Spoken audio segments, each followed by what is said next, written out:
Hey folks, welcome to our latest pastor's blog. Just a discussion of things going on in the church and soon to be going on. I hope this is useful in helping you to get a handle on some things that we don't have time to talk about in detail on Sunday mornings or in the newsletter. Nick, what's up?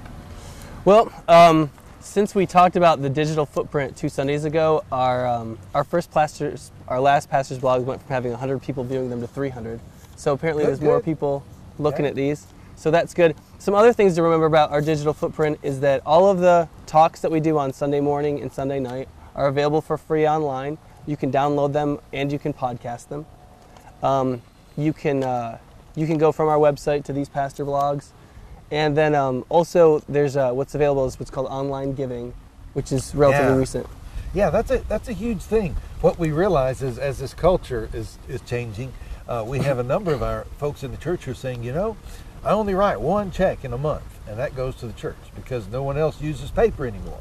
And a lot of our folks that come on Sunday mornings, they don't carry checkbooks with them. There's no way for them to use their card here at the church to do their giving, and so they're limited to whatever a limited amount of cash they might have in their wallet.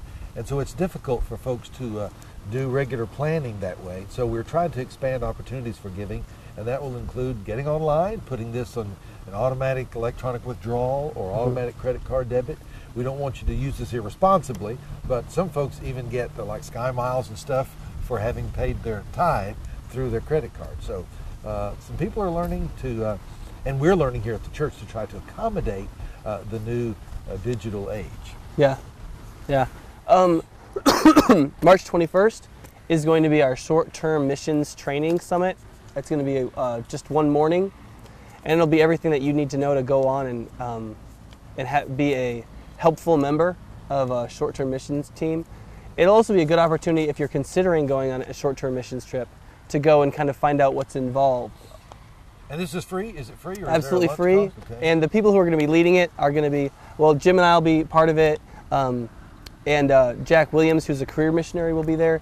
And then mostly the other presenters are going to be our experienced lay people who have led mission trips in the past. So there's going to be a lot of cumulative wisdom there that will be helpful. So this will not only be an opportunity for you to learn about what a mission trip might be like, but also hear from people who've been on them. Mm-hmm. And so even if you have the slightest bit of interest, whether you're scheduled to go on a mission trip or not, this will be a good experience for you. Yeah. One of the things we find out is that people who are not prepared for short-term mission trips can fall into 3 or 4 or 5 or 6 different kind of pitfalls that make their experience not very good. And if they just know some of these things and they understand the dynamics a little bit better, the whole thing goes better. They have more fun. They're safer. All these kinds of things. So no surprises. That's what we want. Yeah. So there's 2 issues in terms of our footprint in the community. One is the possibility of getting more portables. There's this controversy of school closings and this stuff. Sure. That may have a silver lining for us. Yeah, let's talk about that. Now, in spite of some of the financial challenges that obviously the state and county government are facing, as well as the church, which has caused us to have to move more slowly toward our next phase of building, the Community Life Center. We're still moving there, but we're just delaying that a little bit. Yet we have needs, growing needs in the church, because, in fact, I was looking at our worship attendance. The average for January last year was 995. Our average for January this year is 1,025.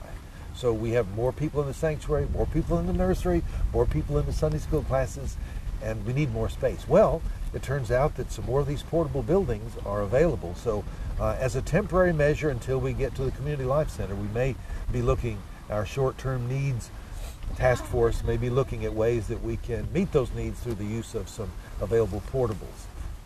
And then a related idea is how can we continue to grow in reaching people for Christ without spending a lot of money. And one of the ways that we're looking at is that of multi-site ministries. So say something about that, Nick.